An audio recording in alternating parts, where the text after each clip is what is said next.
Welcome to टलना study. जैसा कि हमने पिछले वीडियो में केमिस्ट्री के जो प्रीवियस ईयर क्वेश्चन होते हैं एसएससी में पूछे गए और रेलवे में पूछे गए, एनटीपीसी ग्रुप डी में और एसएससी के सभी फॉर्मेट में, जैसे कि सीएचएसएल, सीएजीएल, एमटीएस, सभी में क्वेश्चन पूछे गए हैं जो केमिस्ट्री से पूछे गए हैं क्वेश्चन प्रीवियस ईयर। तो हमने देखा था जो ये सीरीज़ है 500 प्लस वन लाइनर क्वेश्चन की, सभी प्रीवियस ईयर क्वेश्चन होंगे। तो पिछली वीडियो में हमने कितने से कितने तक देखा था, 75 से 100 तक क्वेश्चन हमने देखा था। तो अगर आपने उस क्वेश्चन को नहीं देखा है तो सबसे पहले जाकर प्लेलिस्ट से सर्च करके उन सभी वीडियो को आप देखिए, फिर उसके बाद इस वीडियो को आप शुरू कीजिए। चलिए स्टार्ट करते हैं अपने क्वेश्चन को। क्वेश्चन है 101 नंबर क्वेश्चन है, यदि एक पदार्थ का पीएच मान 7 से कम है तो इसे क्या माना जाएगा। तो देखिए एक बेसिक चीज़ समझिए।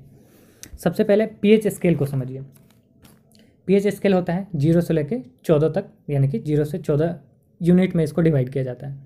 बीच में आएगा आपको 7, तो 0 से 7 के बीच में जितने रहेंगे उनको एसिड बोला जाएगा, और 7 से लेकर जो 14 के बीच में होते हैं उनको बेस बोला जाता है। तो आप याद रख सकते हैं 0 से 7 तक एसिड, 7 से 14 बेस। तो अब कुछ एग्जाम्पल ले लेते हैं। क्वेश्चन जैसे ये दिखा दिया गया आपको, पीएच मान 7 से कम है तो मैंने बताया एसिड, तेजाब जिसको शॉर्ट में बोले या फिर आम भाषा में बोलते हैं तेजाब, उसको एसिड बोलते हैं। तो कुछ इंपॉर्टेंट जो अदर क्वेश्चन पूछे गए हैं, जैसे कि अम्ल वर्षा का पीएच मान कितना होता है, आंसू का पीएच मान कितना होता है, खून का पीएच मान कितना होता है, मानव खून का, रक्त का, सलाइवा का पीएच मान कितना होता है, वैसे होते हैं एग्जाम में पूछे जाते हैं क्वेश्चन, बहुत बार पूछे गए हैं क्वेश्चन। तो हम एक बार छोटे छोटे क्वेश्चन जो है उनको देख लेते हैं। लेमन जूस, नींबू का रस, उसका होता है 2.2 यानी कि एसिड है। उसके बाद विनेगर, सिरका 2.8, वो भी एसिड है। एप्पल, उसका भी 3 पॉइंट होता है, 3.0 बोलते हैं या फिर 3 बोले, एसिड हुआ। 7 से नीचे एसिड, 7 से ऊपर बेस। वाइन जो होता है, बियर जिसको बोलते हैं, उसका 4 होता है पीएच मान। टोमेटो होता है, उसका पॉइंट है 4.5, वो भी एसिडिक है। ब्लैक कॉफ़ी, वो भी एसिडिक है, जिसका होता है पीएच मान 7। सलाइवा, इससे क्वेश्चन पूछे गए हैं, ह्यूमन सलाइवा 6.4, अप्रॉक्स 7 के करीब है लेकिन एसिड में आएगा, 7 से नीचे है। रेन वाटर यानी कि वर्षा का जल, उसका कितना होता है, उसका होता है 6.5। अब ये क्वेश्चन पूछा गया अम्ल वर्षा यानी कि एसिटिक रेन, तो इसका होता है 5.5 या इससे कम, अम्ल वर्षा यानी कि एसिटिक रेन। अब 7 देख लेते हैं, प्योर वाटर। प्योर वाटर जो होता है वो होता है न्यूट्रल।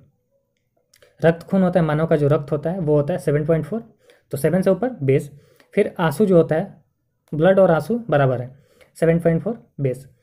अगला क्वेश्चन है क्वेश्चन नंबर 103, बहु आसुत जल के नए नमूने का पीएच मान कितना होता है, तो 0 के निकट होता है।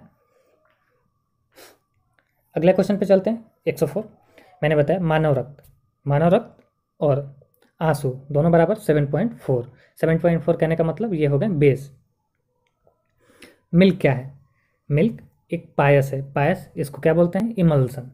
अब इमल्सन, इसका डिफिनीशन क्या होता है, तो इसका डेफिनेशन होता है इंग्लिश में बोले तो any mixture of liquid that do not usually mix together such as oil and water. ऐसे मिक्सचर, लिक्विड के ऐसे मिक्सचर जो कि नॉर्मल या फिर आमतौर पे दोनों मिक्स नहीं होते हैं।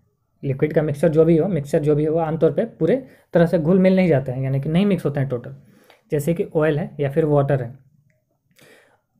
अदर भाषा में अगर बात करें तो उसको बोलते हैं an emulsion is a colloidal of 2 और more immiscible liquid where one liquid contains a dispersion of other. कहने का मतलब ये है कि इमल्सन एक ऐसा कोलाइडल है जिसमें 2 से ज़्यादा इमिसिबल लिक्विड होते हैं। इमिसिबल मतलब अघुलनशील तरल पदार्थ होते हैं, जिसमें एक लिक्विड होता है दूसरे को घुलाता है, समझे।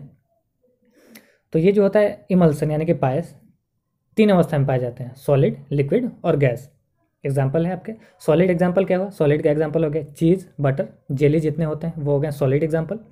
लिक्विड अवस्था में मिल्क हो गया, वाटर हो गया, हेयर क्रीम या फिर जो आप हेयर जेल लगाते हैं उसको बोलते हैं लिक्विड अवस्था का इमल्सन यानी पायस। अगर गैस की बात करें तो गैस में स्मोक और डस्ट, ये भी हुए इमल्सन के एग्जाम्पल गैस के अवस्था में, तो ये आप याद रख सकते हैं। अगला क्वेश्चन है क्वेश्चन नंबर 106, जब 2 तरल पदार्थ एक दूसरे में घुलते नहीं हैं और सॉल्यूशन नहीं बनाते हैं तो उन्हें क्या कहते हैं? तो उन्हें मैंने बताया इमिसिबल, अभी टर्म हमने यूज किया था इमिसिबल लिक्विड, इमल्सन में ही मैंने डिस्कस किया था इमिसिबल यानी कि अमिश्रणीय यानी कि अघुलनशील पदार्थ। नेक्स्ट क्वेश्चन है क्वेश्चन नंबर 107, शक्कर के घोल में शक्कर एक क्या है? एक घुला हुआ पदार्थ। तो सॉल्यूशन की अगर हम बात करें, सॉल्यूशन में एक होता है सॉल्यूट और एक होता है सॉल्वेंट। सॉल्यूट क्या होता है? जो कि जैसे चीनी हुआ वो घुलेगा, सॉल्वेंट क्या करेगा? घुलाएगा अपने आप में। तो पानी हो गया सॉल्वेंट और सॉल्यूट हो गया क्या हुआ? चीनी, मतलब घुला हुआ पदार्थ। घोल की बात कर रहे हैं हम, रॉ शक्कर की बात नहीं कर रहे हैं। शक्कर की घोल में शक्कर जो है वो घुला हुआ पदार्थ है। अगला है क्वेश्चन नंबर 108, मक्खन कोलाइडल कब बना था? कोलाइडल कहने का सेंस ये हुआ जैसे कि हम मक्खन कैसे निकालते हैं? सेंट्रीफ्यूगल फोर्स लगता है किसी बर्तन में, अगर हम चक्कर चक्कर करके घुमाते हैं अगर बटर को, या फिर जैसे आप मक्खन निकालते हैं घर में मिक्सचर में, तो वहाँ पे क्या होता है? अपकेंद्रित बल यानी कि सेंट्रीफ्यूगल फोर्स का इस्तेमाल किया जाता है वहाँ पे। तो जो हेवी यानी कि जो भारी जितने पदार्थ होते हैं वे थक्का बना लेते हैं। वसा की गुलिकाएँ देखते होंगे आप, गुलिकाएँ कहने का मतलब जो भारी अवस्था में होते हैं,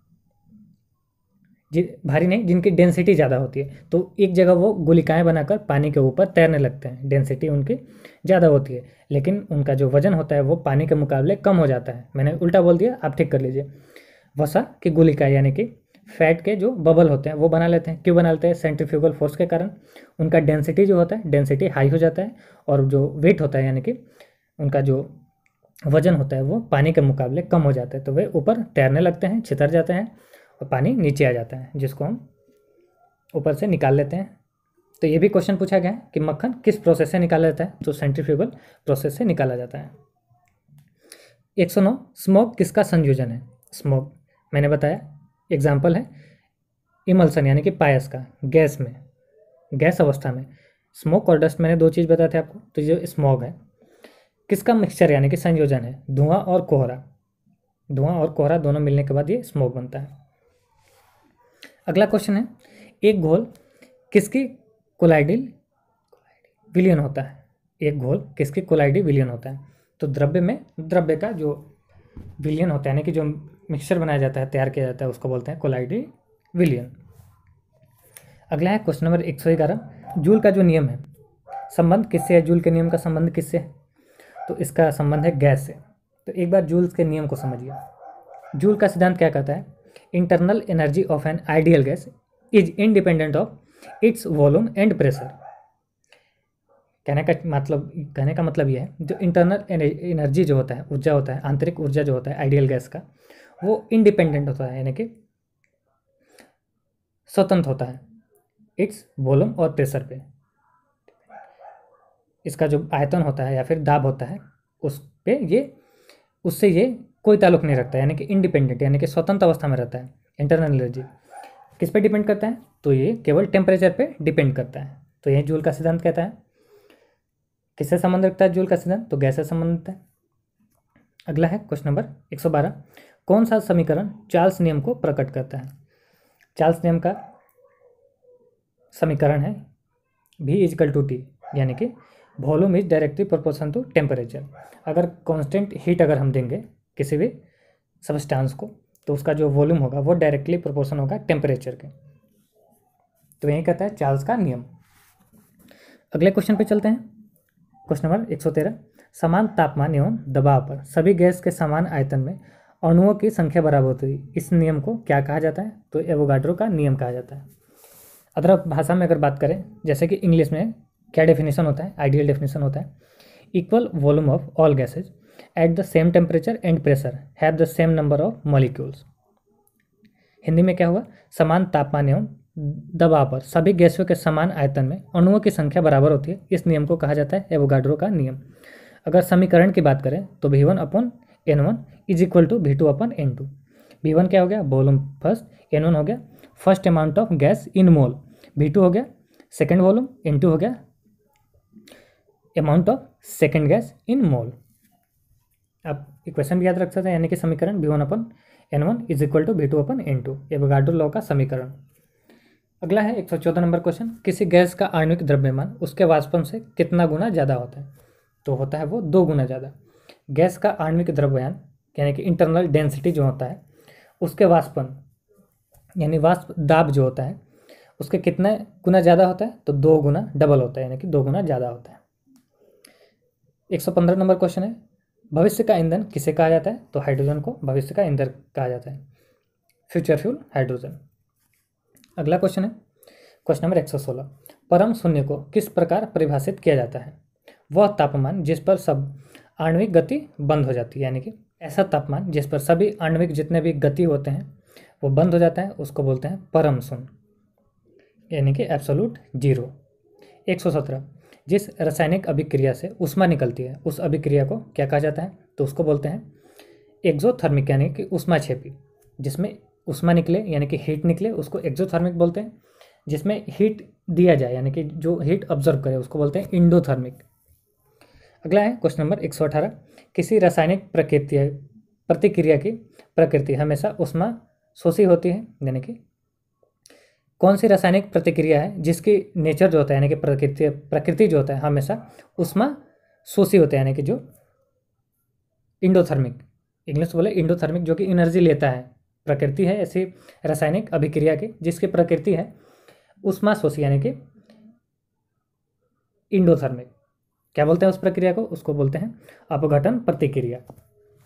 इस प्रतिक्रिया में हमेशा इसको जो एनर्जी चाहिए होगा, ये रिलीज नहीं करेगा, इसको एनर्जी चाहिए अपनी अभिक्रिया करने के लिए, एनर्जी चाहिए, यानी कि एक तरह का इंडोथर्मिक रिएक्शन बोल सकते हैं इसको। अगला है 119 नंबर क्वेश्चन, प्रकाश ऊर्जा से पानी की अणु के विखंडन की प्रक्रिया को क्या कहते हैं, तो इसको कहते हैं प्रकाश अपघटन। लाइट एनर्जी से वाटर के एटम के जो डिवीजन की प्रोसेस होती है उसको बोलते हैं प्रकाश अपघटन, इंग्लिश में इसको बोलते हैं फोटोसिंथेसिस, प्रकाश अपघटन। 120 नंबर क्वेश्चन है, वर्तमान में हमारे द्वारा उपयोग किए जाने वाले रासायनिक प्रतीकों की उपयोग विधि किसने तैयार की थी, तो बर्जेलियस ने तैयार की थी। जो वर्तमान में हम उपयोग करते हैं क्या, रासायनिक प्रतीक यानी कि सिंबल, उसकी विधि तैयार की थी बर्जेलियस ने। ऑरम का उदाहरण है क्या है, सोना। सोना यानी कि गोल्ड, गोल्ड का साइंटिफिक नेम है ऑरम, इसको AU से हम रिप्रेजेंट करते हैं। अगला है क्वेश्चन नंबर 122, कौन सा ईंधन सबसे कम प्रदूषण फैलाता है, यानी कि पर्यावरण में सबसे कम प्रदूषण फैलाता है, तो वो है हाइड्रोजन।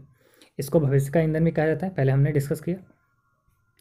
जल गैस यानी कि वाटर गैस किसका संयोजन है, तो CO+H2 यानी कि कार्बन मोनोऑक्साइड और हाइड्रोजन, इनका मिक्सचर है वाटर गैस।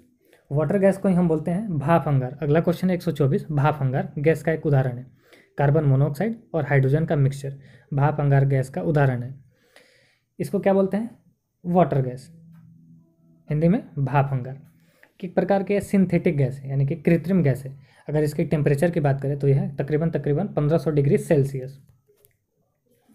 अगला है 125 यानी कि आज का लास्ट क्वेश्चन, किस गैस के द्रव्य रूप का प्रयोग नोदक या रॉकेट में ईंधन के रूप में किया जाता है, तो इस क्वेश्चन का राइट आंसर है लिक्विड हाइड्रोजन और लिक्विड ऑक्सीजन, इनका यूज किया जाता है रॉकेट के फ्यूल के रूप में। आज के क्वेश्चन समाप्त होते हैं, अगले वीडियो में हम डिस्कस करेंगे 125 से आगे तक। Thanks for watching.